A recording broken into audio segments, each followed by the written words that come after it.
and welcome to another video preview from Picks and Ponderings. Now we will be taking a look at the Breeders' Cup Dirt Mile. It's on Friday afternoon, going a mile, or shall we say, mile and 70 yards, the 70-yard run up, over the dirt at Keeneland. We are going to do, again, a pick and pass. Paul? Well, a lot of people are going to think that Liam's map is the universal play in this race. I don't necessarily think so. My play in this race is going to be Lee, number 5, the Belmont trainee, the Belmont trainee to be ridden here by Jose Lezcano. He comes out of a one-turn of race in the Woodbine Mile last time where he chased around Neulist, who's probably going to be one of the favorites in the regular turf mile that they're going to run on Saturday at Keeneland. The only bad race that Lee has run was in the Whitney. And look back at that chart note.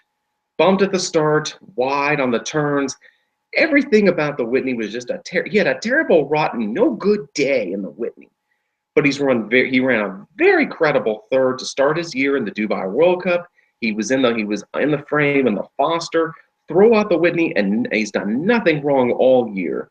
Turning back to a mile, which probably is his best distance. And keep in mind, as you said, Nicolle, this is one of the rare years when the dirt mile is a dirt mile. It's on dirt and it's a mile.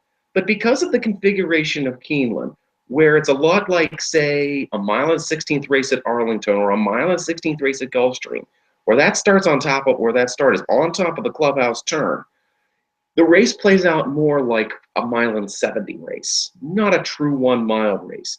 I think a true 1 mile race is the Med Mile, the Cigar Mile, the Hanshin Cup at Arlington, the House Hope at anything at a mile at Gulfstream, where they run a 1-turn mile. This to me should be the dirt mile and 70 yards, as you call it. So at the dirt mile, or however we're calling it, I like Lee in here as my play. I'm with Paul that a lot of people are saying that Liam's map is the play, one and done, your surest bet of the Breeders' Cup. I'm seeing things a bit similar. Lee's my second choice, but I'm actually turning to Red Vine. And the reason that I'm a little keener on Red Vine than Lee is because Mott was kind of going back and forth. Do I do the dirt? Do I do the turf?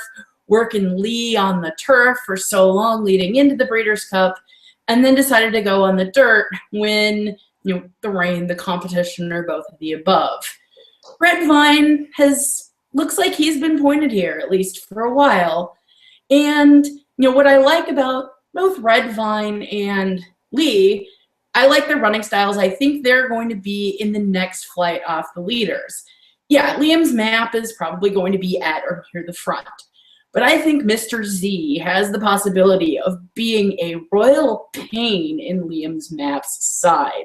He's a fast son of a gun when he wants to be. And even though I don't think Mr. Z has any chance whatsoever getting all the way there, he has nothing to lose. And the only chance he really has to win a race in general is to send to the front and wing there as long as he can before he starts zigzagging. I think that'll be just enough to annoy Liam's map and let one of those horses in the next flight to run him down. And I'm going to go with Red Vine. I liked Red Vine's last out. He was second in the Kelso out at Belmont, a true dirt mile, as Paul was discussing. But Appealing Tail, who was very well informed then, was winging it on the front end on a sloppy day. And Red Vine ran a nice second, closed up some ground late, and is coming to this race in some really nice form. That said, I can't fault Paul for having Lee as his pick, and Lee's going to be on my tickets as well. I don't think neither of us think that Liam's map is a complete throwout. It's just he has such a low value in his odds. I mean, when you go to the supermarket and they tell you at the bottom of the coupon, cash value 1/100th of a cent. That's how much value Liam's map has right now, is 1/100th of a cent. He's going to be, I would say, 7 to 10. That's probably what his odds are going to be at when they finally go off in the gate. 3 to 5, 4 to 5. I'm just going to say 7 to 10. Picking 7 to 10 horses is fine if they're an absolute certainty and they're the best of the best and they're facing a bunch of tomato cans. That's not the case with Liam's Map, especially considering that maybe Mr. Z does scramble the pace, or the horse that I think, and I've isolated as my pass, Braidster, scrambles the pace too.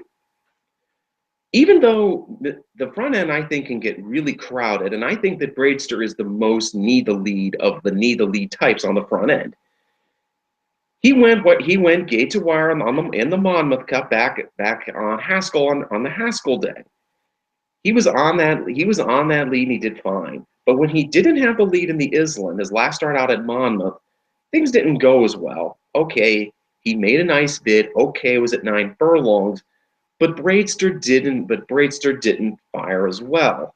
Yes, Braidster does okay at 2-turn miles. Keep in mind he won the Salvatore Mile earlier in the year on the United Nations undercard.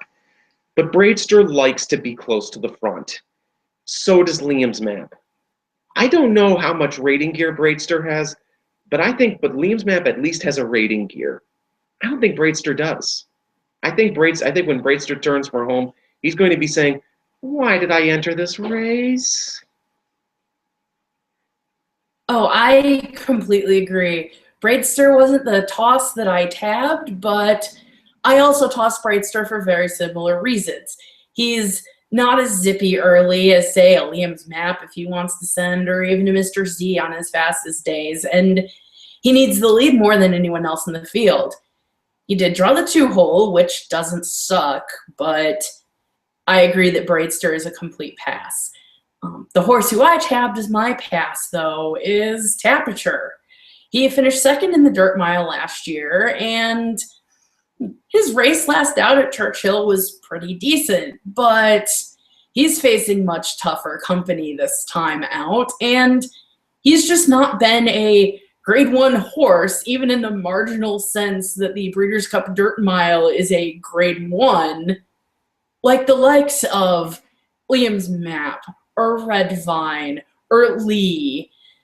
I don't even know if I'd put him up with the likes of a Braidster or a Valid this year. Valid being one who, his game is all get out, but that 10 post stinks, and so I'm relegating him to undersides only. Tapiture is one I'm not going to use anywhere because I just don't think he's the same horse he was last year when he tried to run down Golden Sense. That last thing you said is you're putting ball on the tee there. I don't think he was the same horse he was last year. I don't think he's progressed at all from 3 to 4.